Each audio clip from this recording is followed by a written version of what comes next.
So one of the things that's different about this engine and the way it came from the factory is the factory engines were all air start engines. The engine had an air compressor on it that would, compress air into a reservoir.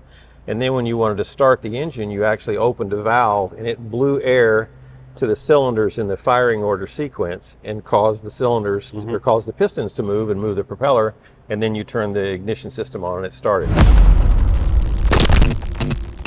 It's a great system for an airplane or an engine that's going to be in a bunch of different atmospheric climates, hot air, cold air, all that. But over here we don't have that problem. And so a lot of the guys, including me, converted to a starter, an electric starter. So we took that air system off and put a ring gear on the back of the propeller and then an electric starter. So I start this airplane just like you would start yours. This is purely carburetor, right? And then this is a big air filter, and you do a calculation that says how many cubic inches do you have, what the RPM is it, how much horsepower is it, and you need to do that calculation to figure out how many square inches of filter material you need. And so then you tell the filter manufacturer, and this happens to be a K&N, I need this much filtering, and so this is basically a car air filter. It's about this big. The scoop is a little bit oval, so the filter is contorted into that shape. But the air comes in here, goes up into the carburetor, which is right down here. Okay. And then I have a valve that allows me to breathe air from behind the engine in case this ices up. If you take this shield off, and you can drop this whole outer shell off and then pull the filter out, put a new filter in or clean it and put it back. And then there's some drains in the back in case it loads up with water. There's a way for water to get out of it and all that. So what's the oil consumption like? Right now, since the engine's not completely broken in, it's about a half a quart an hour. And I think it'll get a little bit better than that, but that's not a terrible amount of oil for a Radial. Ordinarily, burn a little bit of oil. Okay.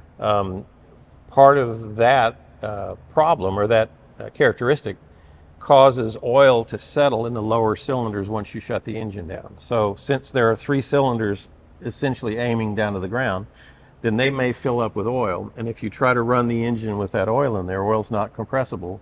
So when the piston comes up in a compression stroke, if it tries to compress that oil, the oil won't compress and it'll bend the connecting rod, which is a fairly catastrophic problem.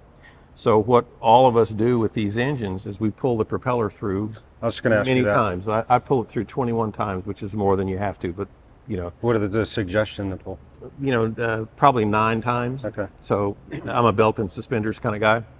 And so I open a valve down here, this little yellow handled valve, that black and yellow striped handle. I open that, and that drains the intake tube. So as I pull the engine through, any oil that's in the cylinder can either get pushed into the exhaust system where it drains on the ground, or it can get pushed out of the intake tube so that it's not present in the combustion chamber. So then you close that valve, and now it's ready to run. But, like I say, most Radial engines leak oil and they scatter it everywhere, and most of them use quite a bit of oil. But this engine is pretty tight. I've not had too much problem. I can run it for several hours and then uncal it, and there's a little oil on the inside, but not a tremendous amount. So I'm real happy with it. Using like a straight 80? Is there? I use a 50 weight oil. Okay. And it's a non-synthetic oil. Once I get it broken in, I may change to a multi-grade oil, and it may be synthetic. But there's a whole controversy about what's best for these engines. Do you use like a cam guard or any of that kind of stuff in No, here? not on this. Just straight? Most of the things in here that move around are bearings, rather than having a shell bearing like on a flat engine where you've got shell bearings that are a flat metal surface that the cam or the crankshaft runs on.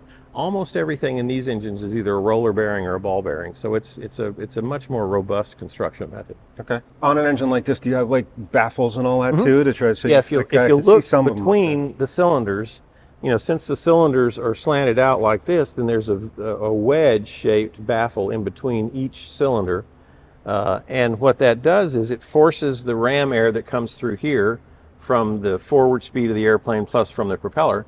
It forces that air to go through the cooling fins on the cylinder and on the cylinder head.